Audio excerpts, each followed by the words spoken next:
Well, I suppose we should start because we're right about on time. All And right. as everybody who has joined us can tell, myself and Kelly and Kevin and I know each other pretty well. And so I think that we're going to have a very good time tonight in our third of four webinars related to Safer Sanctuaries. If it is your first time joining us live, my name is Chris, and Kelly and I are co-hosting this series of four webinars.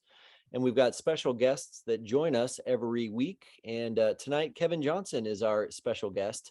And he and I co-wrote one of the chapters in Safer Sanctuaries that we will kind of dive into a little bit tonight.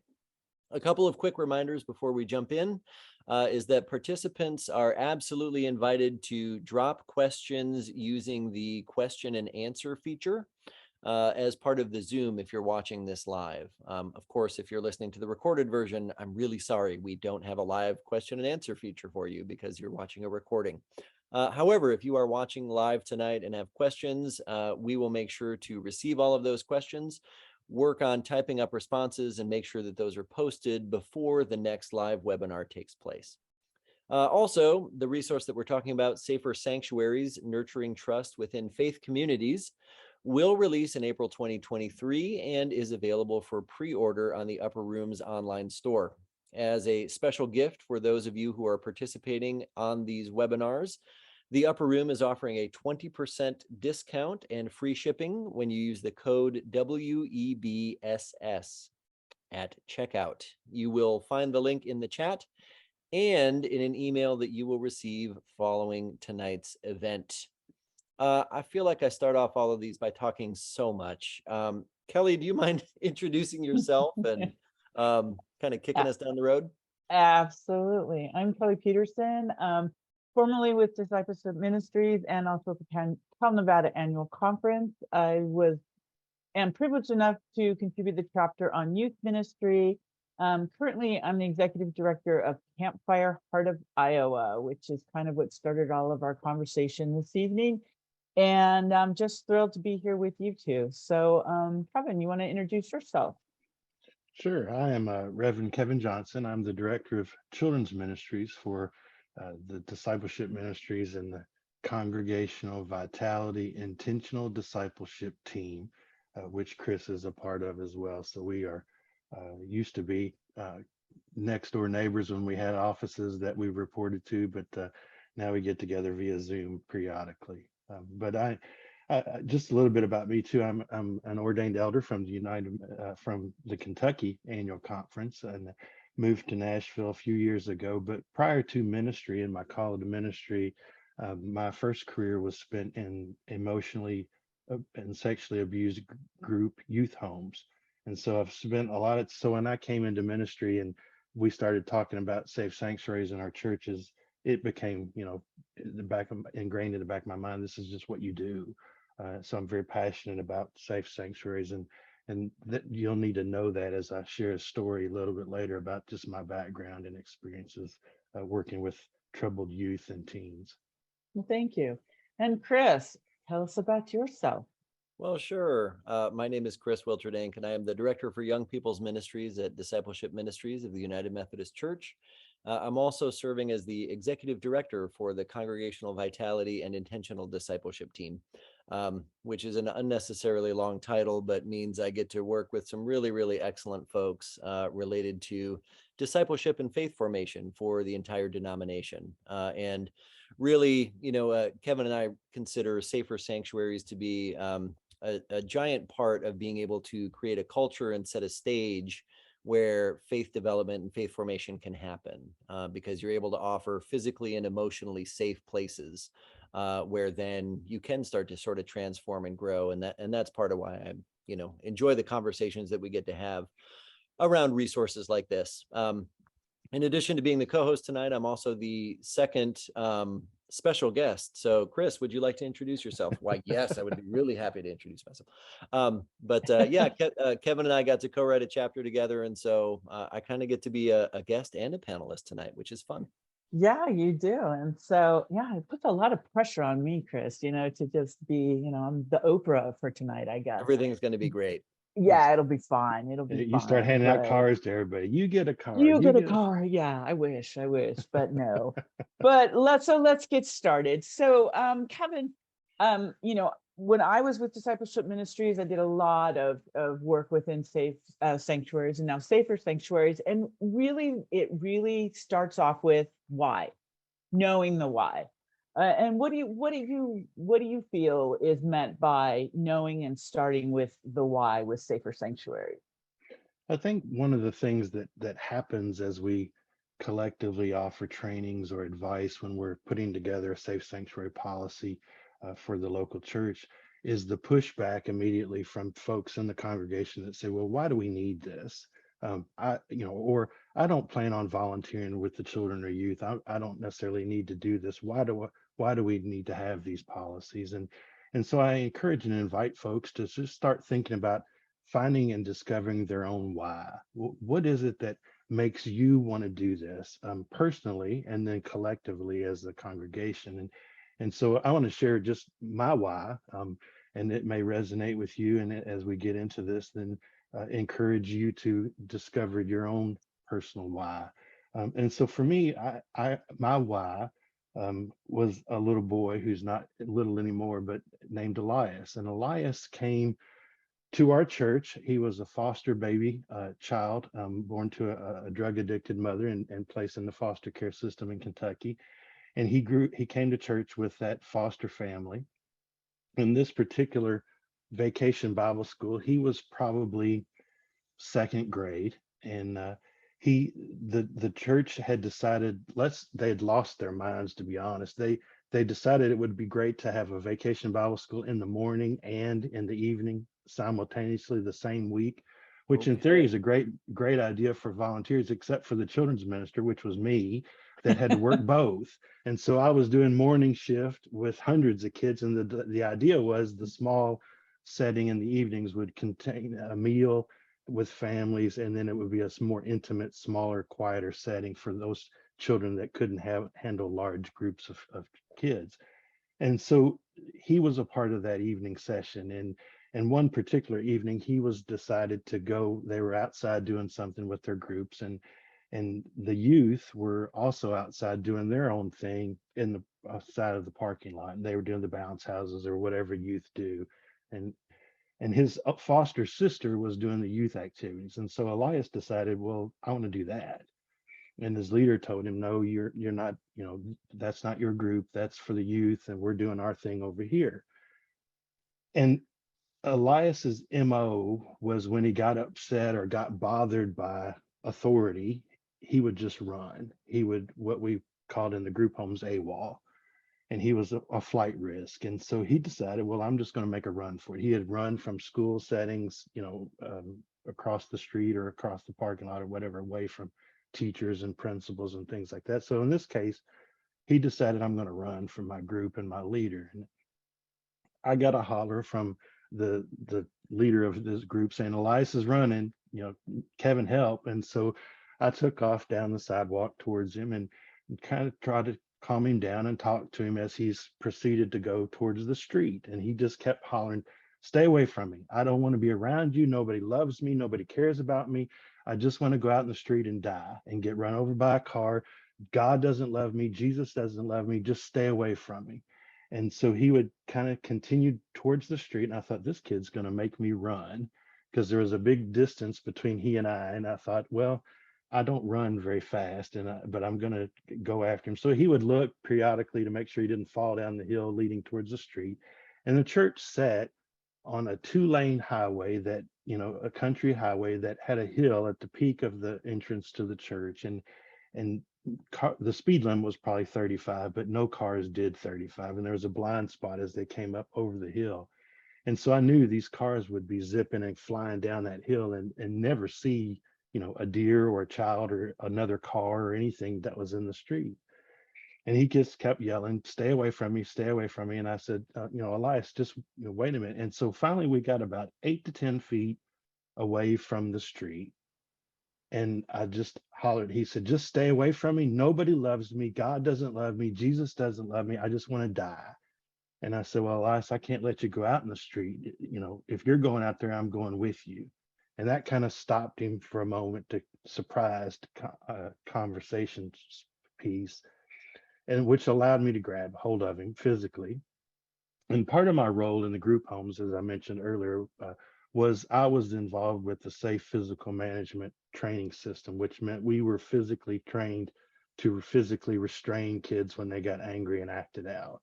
And I was the trainer to train the staff how to do that. And so I knew from that past experiences, this was most likely going to result in a restraint. And so I grabbed Elias by the arm and we walked up towards the church again. And one of my volunteers, who really just signed up for volunteering to be the computer admin person for Vacation Bible School, just put me in an office with a keyboard and I'll do data entry, food allergies, you know, emails, that kind of thing.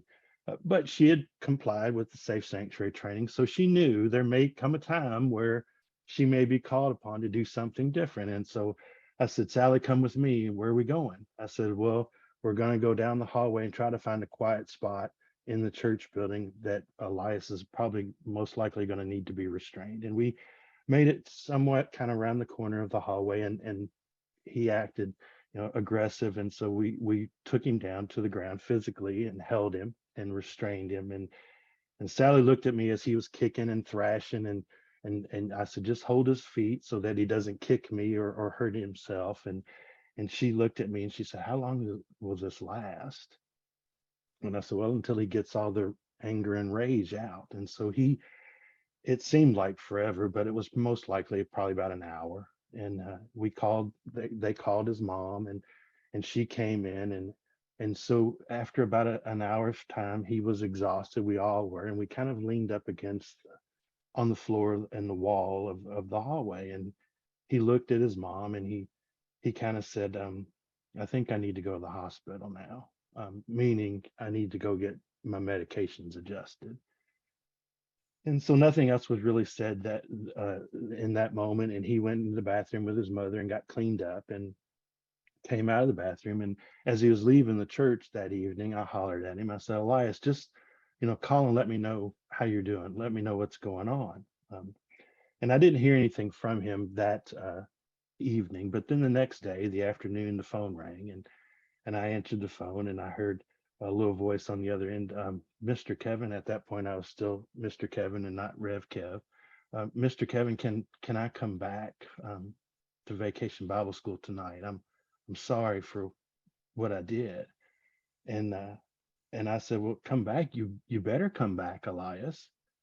And I said, can I sit next to you at dinner? And he kind of paused and you want to sit next to me at dinner after what I did? And I said, oh, absolutely.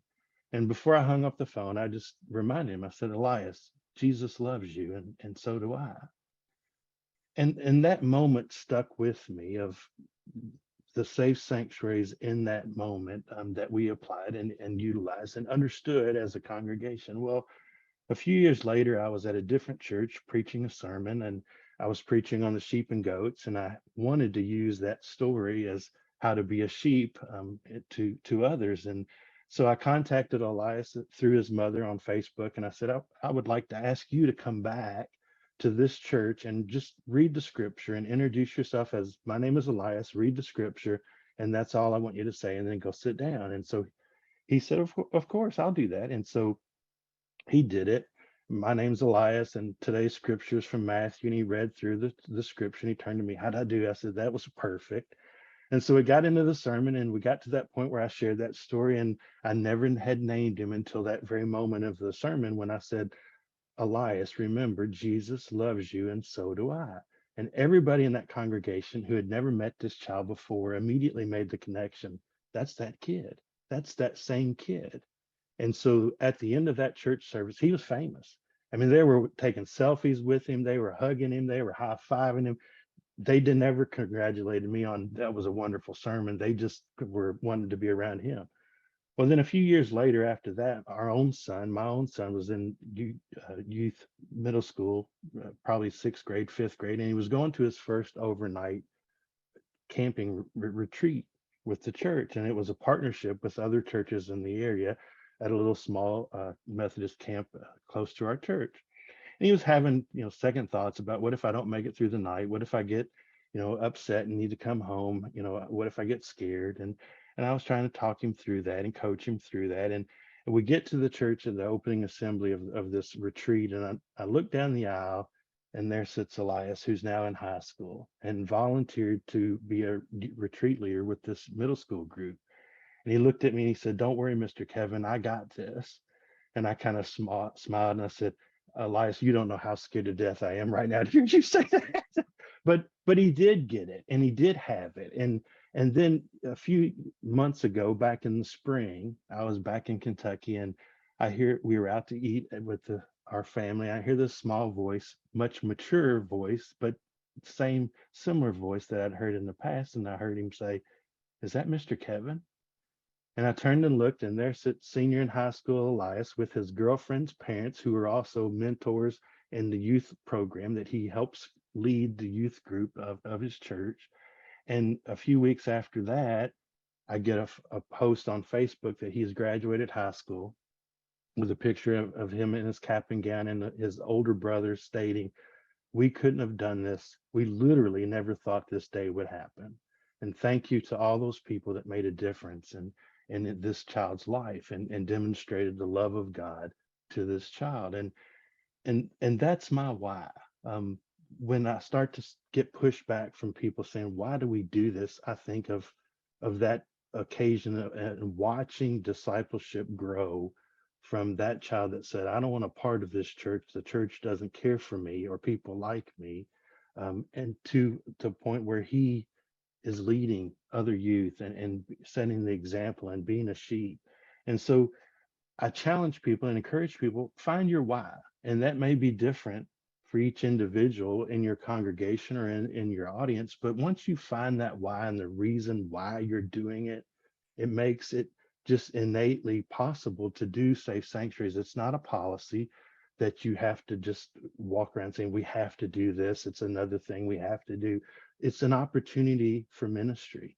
It's an opportunity to see discipleship and instill in these the people that you encounter, whether they're children, youth, or vulnerable adults, the opportunities to grow in their faith. So That's every aspect of church needs to discover and rediscover their why and understand how that connects to making disciples, which includes safer sanctuaries.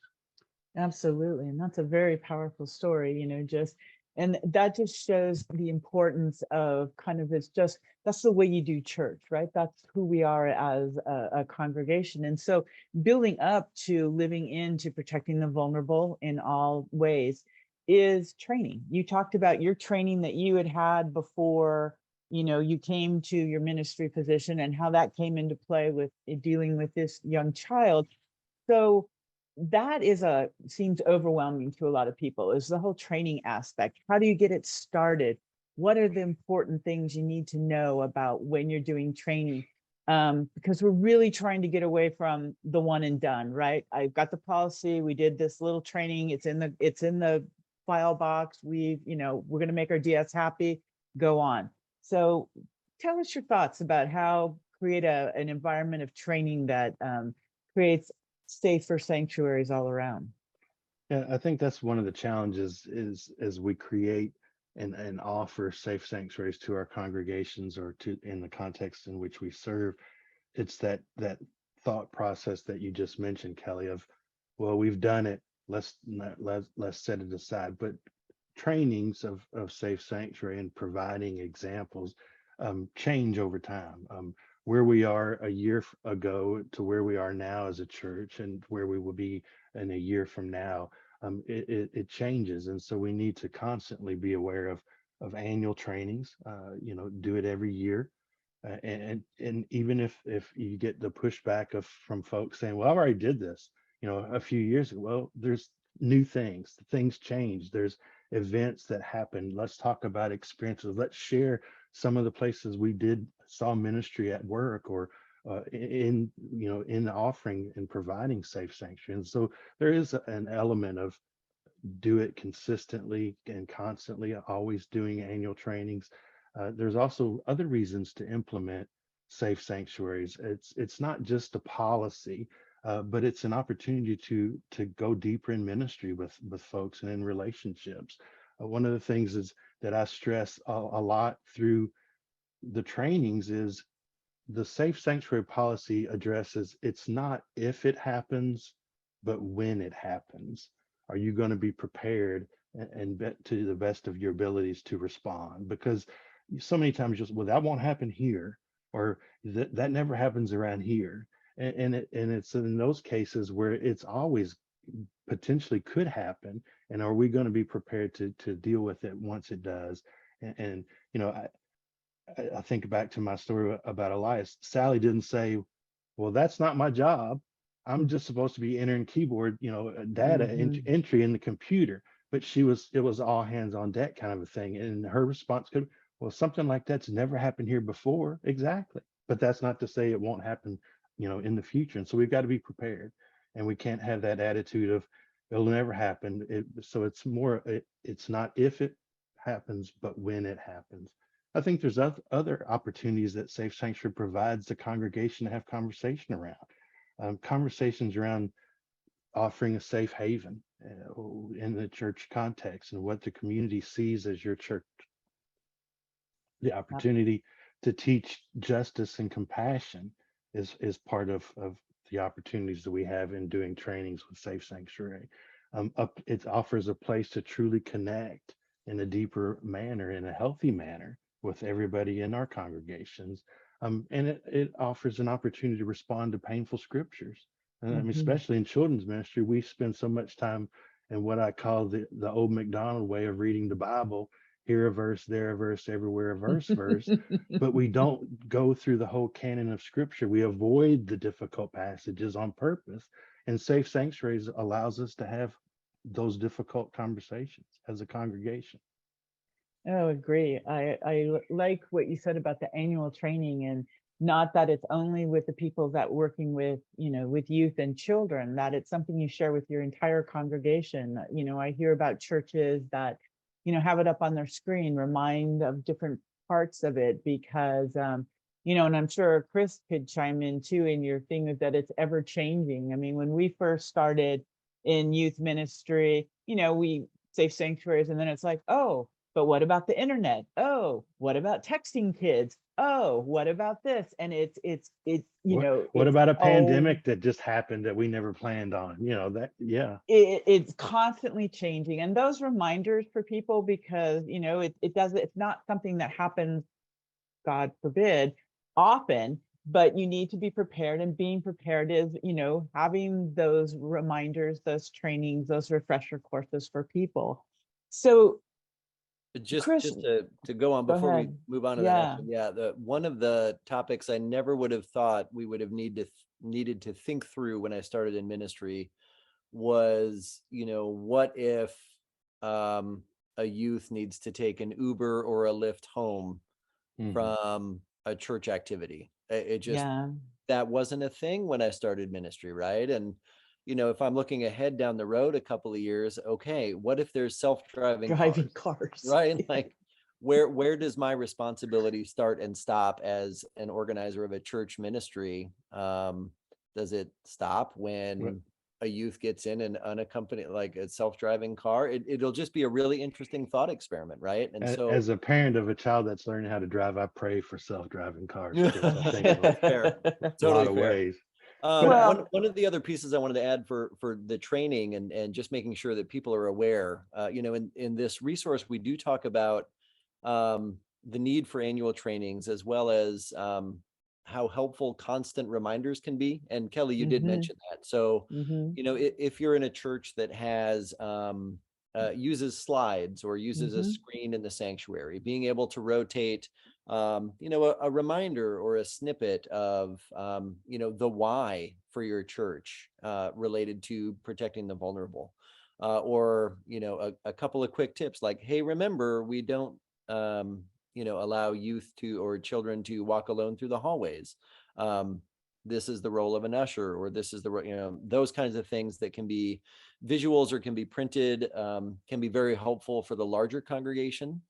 And then, you know, really for the people that do the work of creating the policy, because I anytime that we have these conversations and release an updated resource, I know that there's a lot of questions about, okay, so how do I start a policy? What do I put in the policy? You know, that kind of thing. And when we're talking training, you know, training really is a chance to reflect upon the safe sanctuary policy that your church has made. Look for any opportunities to make updates. And then, you know, just like when you're teaching children's or youth lessons, you know something really well when you're teaching it to others, right? And so taking the opportunity to invite people from the congregation or different champions who helped you contextualize the suggestions that we have from Safer Sanctuaries to fit your ministry.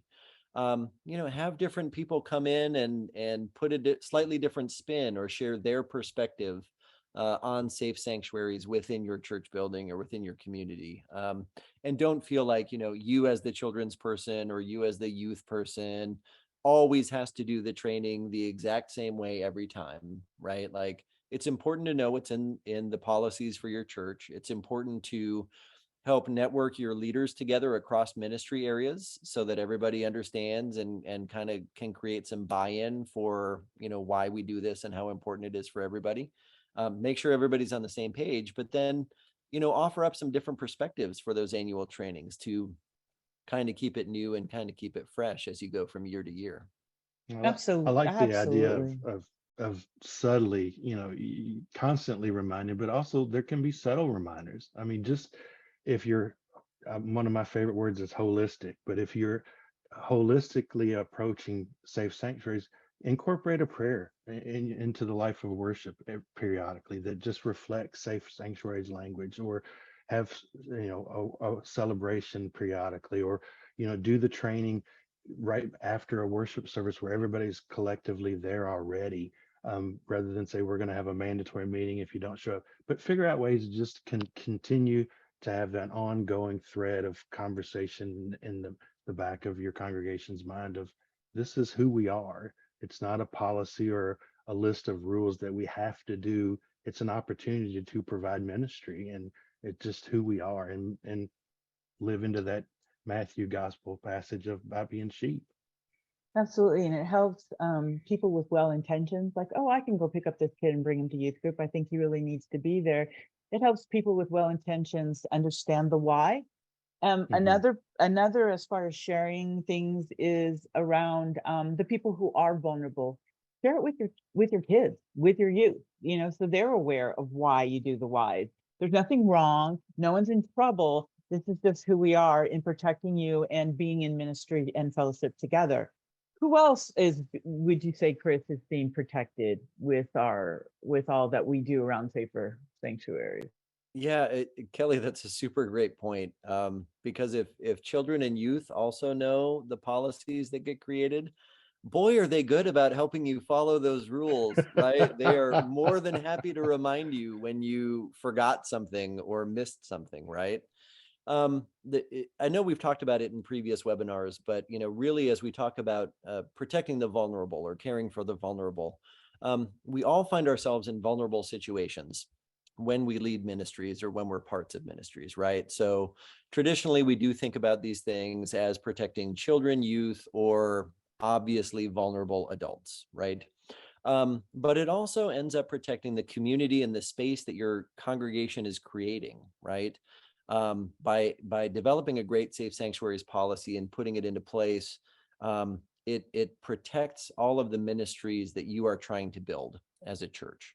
And so that's from the pastoral team to staff to volunteers, to like third party organizations that might come in and use your church building space, or partners that you might go out into the community and be with as well.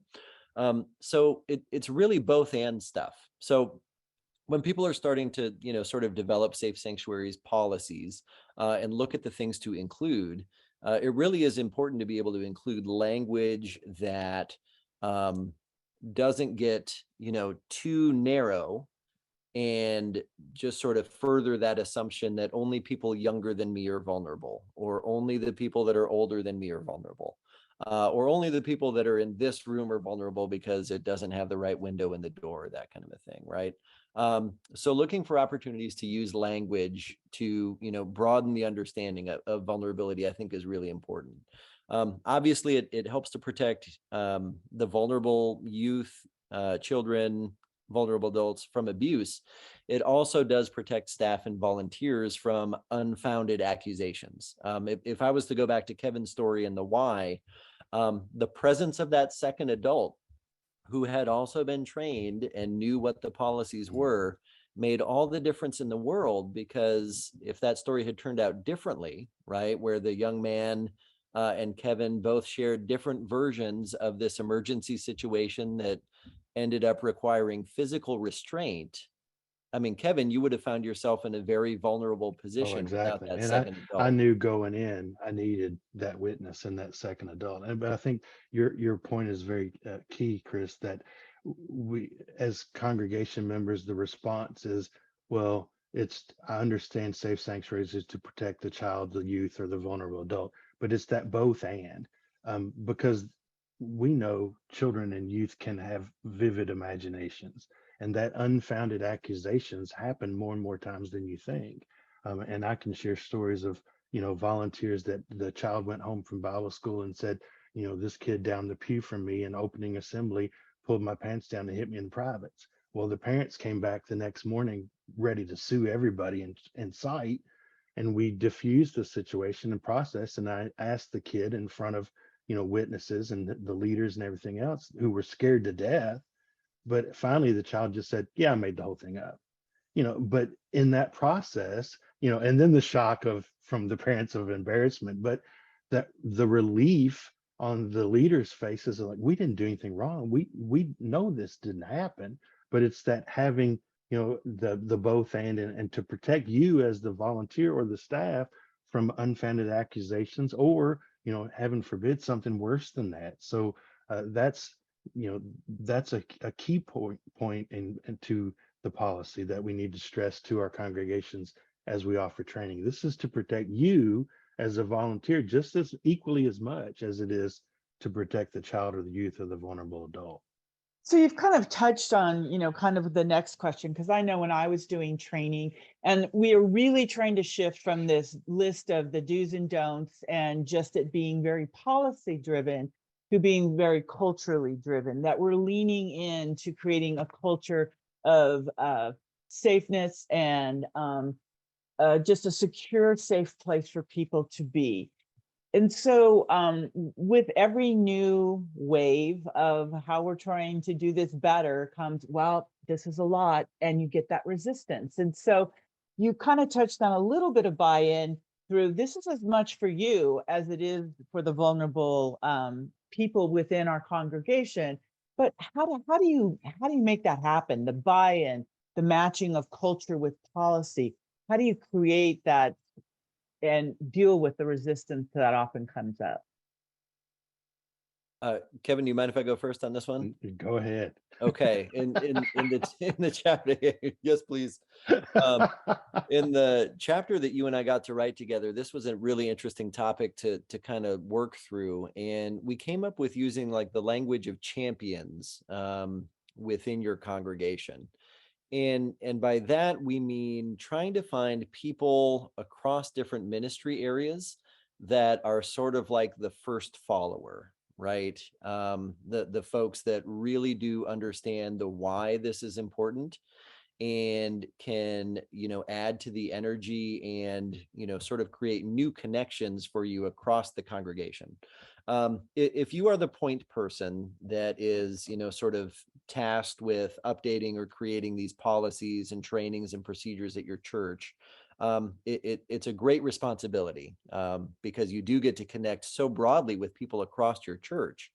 And the language of champions, I think, for me, creating buy-in and kind of breaking into the resistance is a way to, kind of get your perspective and your connections across a lot of different groups in the church. So if I was thinking about it, I would say, okay, who are the very influential parents or the very influential volunteers in children's ministry that I need to talk with very early to get their buy-in and then have them help me get more buy-in from other children's ministries folks.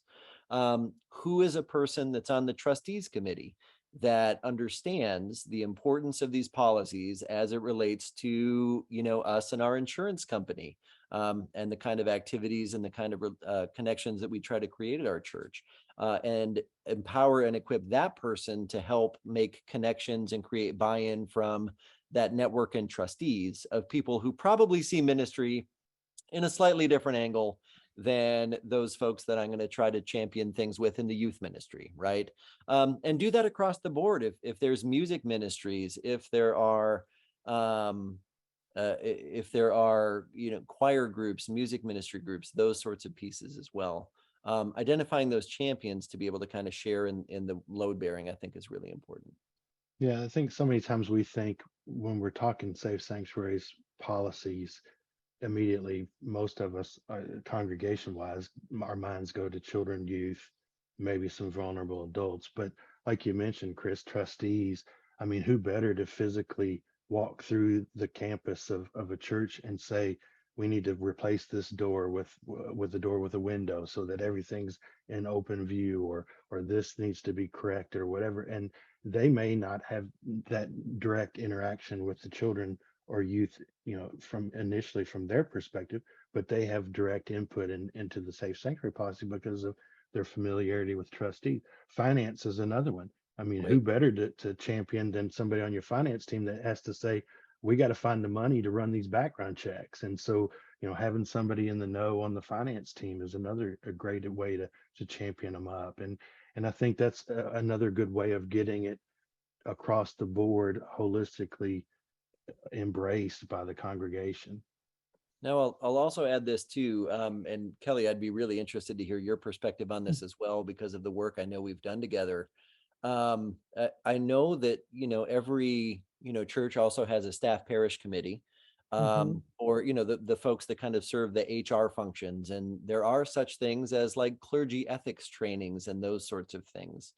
And so, depending on the sort of clergy ethics training that someone has had to do, I realize that we might need to create a little bit of buy-in, with a pastoral team or with a clergy team as well, because that training, while not specifically on safe sanctuaries, does have to do with protecting vulnerability, of clergy who are serving and those who they are serving. And in the past, maybe has become a checklist or not approached in the same sort of holistic way that we're talking about. It's so funny you say that because I was just thinking about it. I'm not clergy. I've done lots of training in lots of churches, but before I would go into any church, I needed to make sure I would have buy-in from the lead pastor. Because sometimes I would go in my early days of training and I'd go and everybody but the pastor was there, right? And so the lead pastor is really important. Also, if you're putting expectations on some of your volunteers and staff to do things like redoing their background check every 2 years or 3 years, depending on what your practice or policy is, and you've got a pastor saying, well, or a conference that is saying, well, it's a one and done thing. We do a background check when they're going through ordination, and we don't require anything after that.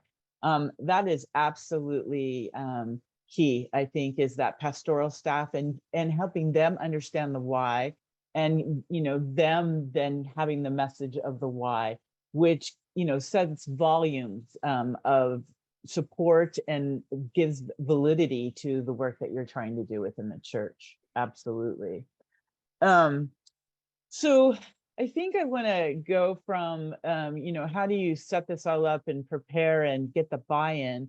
And I know I see a lot of questions popping up about that. It's tough. It is tough. And we're not trying to minimize how sometimes the resistance can be very strong. But if you have the training, you've created a policy or guidelines that kind of drive the training, you help shift your culture, it sets you up to respond well, right? It sets you up to be prepared for the unexpected. You do not want to be building an airplane while you're flying it in these situations, right? So can you, Kevin, kind of talk about what does it look like to respond well within safer sanctuaries? I think one of the things that you've kind of touched on too is just what I encourage folks to have, whether they're clergy or laity, is to have that pastoral eye in everything that the church is doing, but especially in safe sanctuaries, being observant to where is an opportunity, even in this encounter, in this interaction, that we're utilizing safe sanctuaries and putting it into play, that we can be pastoral, that we can offer to change, help change that culture. So I think that that's a piece of that shift. I think the part of the training is learning and defining terminology. When we talk about those difficult conversations about abuse and what that looks like, and identifying and defining what that is, and working through that and explaining that in conversation.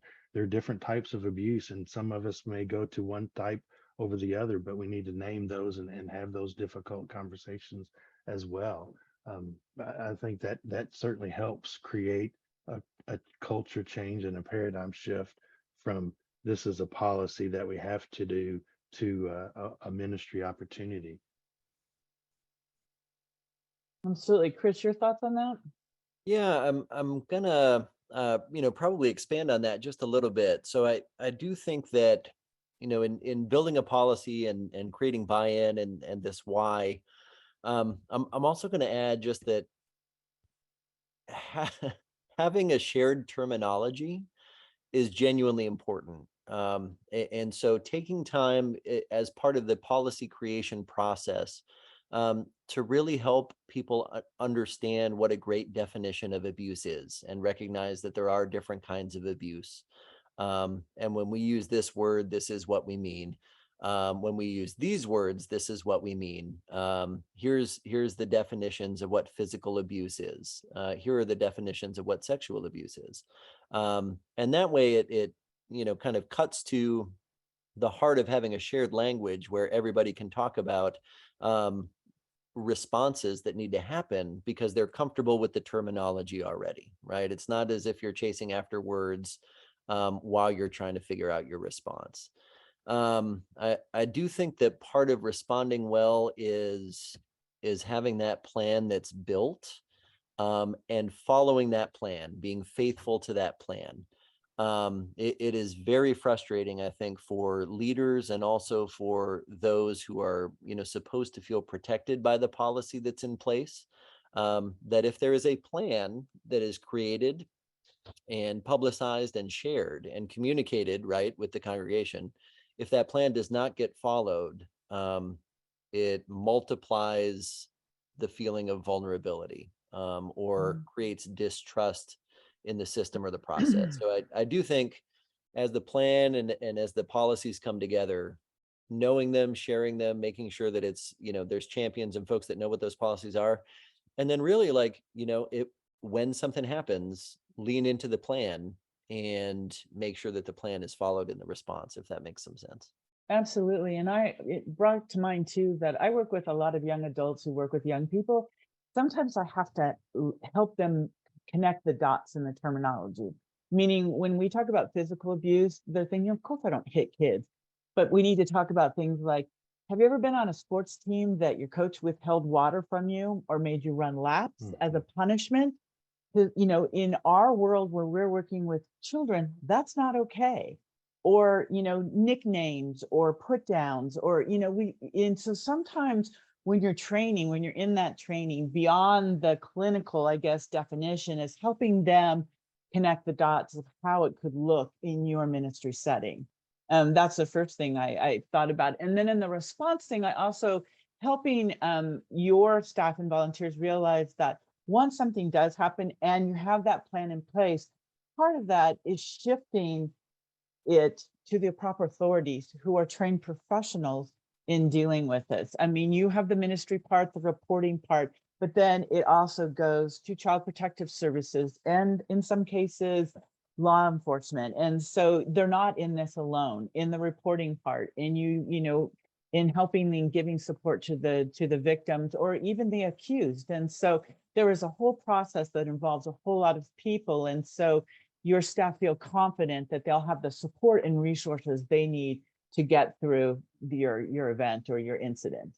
Yeah, Absolutely. I yeah, think one of the things that you touched on too, Kelly, is the differences and defining of language used around abuse. It also invites congregation members or the whole of the sum to come in and say, well, I can identify with that. It may, or that I can identify with that. And it almost invites them into to look at it a little bit differently if they recognize, oh, I can see that, or I've seen that in my past experiences versus, well, I know, of course I don't, I know physical abuse, but no, emotional abuse that might trigger something in somebody else. And it invites people to collectively come together, defining what abuse looks like and how we as a congregation prevent it. Yeah, and I think we also have that whole aspect of online abuse that needs to be, looked at, included in your discussions around keeping people safe. So there's just it's an ongoing, very changing process. And I think that conversations like this really help us realize that no, we're not alone in trying to do better and create safer places for for us all to be in ministry together. And tonight was just, a little conversation to hopefully give you some encouragement and realize that there are going to be resources out there to help you help your ministry setting. But before we leave, Kevin, we always ask as a way to close some words of encouragement for all of us. And we would really love for you to have our closing words tonight.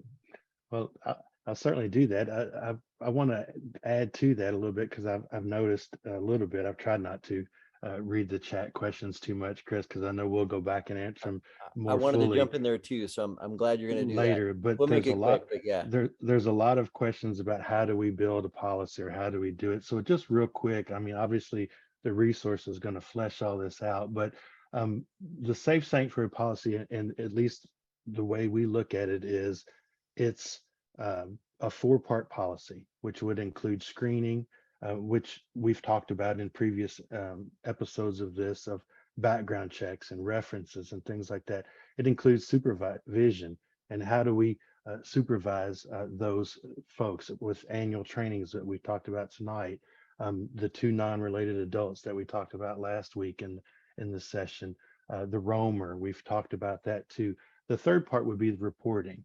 And one of the big things that we need to stress, and most likely nowadays, most states are mandatory reporting states. But it used to be there were permissive reporting states and mandatory reporting states. So it's pertinent that and very important that you know which state you are, and you are obligated by law to report accusations or abuse situations. And so there's the reporting step of that, and then the fourth element of the policy is responding. And how do we respond? And so just real quick bullet points. We want to respond quickly with compassion. We're still in ministry, with unified, with no cover-ups. And so, and then as we've progressed through the years and in recent years, especially Chris, as you mentioned, the whole area of cyber safety and how do we protect vulnerable adults, youth, and children via online platforms, and what does that look like? So those are the pieces of a policy that you absolutely have to have in place as you go. And so, but my last word, Chris, you want to add anything before I Uh, add my last words of no, encouragement? you did great. I just really wanted to make sure people heard those four sections or those four parts, right? Screening, supervising, reporting, and responding. And Safer Sanctuaries, when it comes out in April of 23, will outline, kind of some suggestions and baseline foundational elements to include for each of those four parts. And I just want to reiterate what you said in terms of the importance of knowing your community and doing the work to understand where the foundation is and then what you build on top of that. It really is my hope and belief that local church leaders and volunteers want to do more than the minimum. right? We really do want people to feel welcome and safe. And by breaking down a safe sanctuaries policy into those 4 parts, it's a really, really helpful way to look at it. Um, if you are trying to build something before April of 2023 comes up, when we send out the answers to the questions, I'm sure that we will provide links to what is currently on the Discipleship Ministries website related to safe sanctuaries, with a couple of specific links that look at those 4-part policy things. All that said, yes, let me get out of your way and get back to Kelly's question about the word of encouragement. Word Well, so, encouragement. I'll go back to the Gospel of Matthew again in the sheep and the goats passage. And I'm surprised and fascinated by the fact that they asked, the king, when did we feed the hungry or visit those in the hospital? When did we do that? It became embedded in who they were as followers of Jesus. They didn't stop and think about it. It just became who they were. And so that's my encouragement, is to just live this policy. Don't look at it as this is a policy of that we have to do and have to be obliged to or limited to, but it's a ministry opportunity. It's an opportunity to through the lens of a pastoral eye, offer ministry. And Jesus loves me to our congregations and our communities. And so real simply, I would just say, do what you said you would do. And the illustration that I always make it with this is, people care a whole lot more about what you do than what you say. And so model it to those people that you encounter in your ministry. And the easiest way to do that is without talking. I know that's a shock, Chris, for you, coming from me to hear that. But this works better when you're in person, but we'll do it anyway. So everybody, you don't have to worry about what everybody else is doing. Just do this with me. And Chris and Kelly, I'll have you do this on camera so they can see. And some of us, I know there are folks joining us from the New Mexico conference, and they've done this before, but they're going to fall for it again, I promise you. So just simply just take your hand and make the okay sign with your hand like that. And slowly, slowly, slowly bring that over here and put that right there on your chin. Now, if you've got your hand up here on your cheek, that's the point. People care a whole lot more about what you do than what you say. I said chin, but I did cheek. So just live the policy, embrace it, and just live it out and model the policy in everything you do ministry wise. That's awesome. Thank you. And Chris, you want to talk about, they're going to get maybe a little sneak preview of the newer resource coming out, and then also what they can do in the resource when it does come out. You bet. Very quickly, this is the 3rd of 4 sort of introductory webinars. And we will be faithful in responding to the questions that came in through question and answer within the next week or so. We'll include links, like we said, to specifically kind of address how to build that 4-part safe sanctuary policy from some existing documents from Discipleship Ministries. The resource itself will be available in April of 2023. And those of you who joined by this webinar, we gave the announcement at the top and put that discount code in there. And I just wanted to remind you all that you'll also receive a sampler of Safer Sanctuaries that will be available at the very end of October. We'll get that sent out after the last session. Kevin, thanks. Really great to have you. And thank you so much for sharing that story of your why as well. Really powerful approach. Kelly, it's always great to be able to hang out with you as well. Yeah. I really pray that you will be well until we're able to talk again next Thursday evening. Yeah, I'll get to tell you about Beggars Night. Hey, so that's right. That's yes. right. All right. Kevin, Kelly, and everyone else who joined us live this evening, thank you so much for your ministry, and know that you are in our prayers. Thank you. Take care.